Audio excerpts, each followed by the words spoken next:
Hyderabad press క్లబ్లో భారతరత్న కర్పూరి ఠాకూర్ జయంతి వేడుకలు ఘనంగా నిర్వహించారు. కర్పూరి ఠాకూర్ జీవితం ఆదర్శంగా తీసుకుని ఆయనలా సీఎం అయ్యేందుకు బీసీలు ప్రయత్నించాలని రిటైర్డ్ ఐపీఎస్ అధికారి జె పూర్ణచంద్రరావు అన్నారు. తెలంగాణ, ఆంధ్రాలో ఎమ్మెల్యేలు అవ్వాలని టార్గెట్ పెట్టుకోవాలని సూచించారు. అసెంబ్లీలో ఎక్కువ మంది బీసీ ఎమ్మెల్యేలుంటే ఖచ్చితంగా ప్రభుత్వం మన చేతిలో ఉంటుందన్నారు. ఎమ్మెల్యేల సంఖ్య ఎక్కువ ఉన్నప్పుడు వాళ్ళ ప్రభుత్వాలే నడుస్తాయన్నారు. బీసీలకి, ఎస్సీలకి, ఎస్టీలకి ఎప్పుడు దొరకట్లా పదవులు. వాళ్ళకి కనీసం 15 సంవత్సరాలన్నా దొరుకుతున్నాయి. వాళ్ళ పార్టీలు ఉన్నప్పుడన్నా పదవులు దొరుకుతున్నాయి. మరి మిగిలినప్పుడు ఎక్కడున్నాయి చెప్పండి?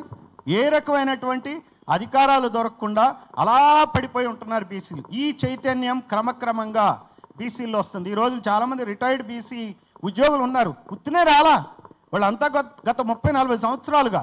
ఇక్కడ సూర్యనారాయణ గారు ఉన్నారు, డిఆర్ఓగా చేశారు. అక్కడ తహసీల్దార్ గారు ఉన్నారు. లోపల తెలుస్తుంది అన్యాయం జరుగుతుంది. ఏం చేయాలా? ఈ రోజున కర్పూరి ఠాకూర్ స్ఫూర్తిగా ఆయన యొక్క జీవితాన్ని ఆదర్శం చేసుకుని ఒకటి అనుకోవాలి. ఆయన సీఎం అయినప్పుడు మనం ఎందుకు గాం, ఆయనతో పాటు మనం సీఎం అయిదాం. మనం ఎమ్మెల్యేలు కావాలా?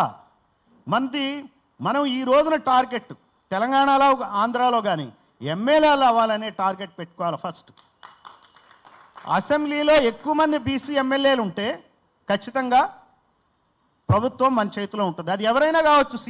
సీఎం పెద్ద సమస్య కాదు. మీకు రోషయ్య గారు చీఫ్ మినిస్టర్గా చేశారు. అప్పుడు అధికారం రోషయ్య గారి దగ్గర ఉందా, రెడ్ల దగ్గర ఉందా? నాకు చెప్పండి. కాంగ్రెస్లో రెడ్ల దగ్గర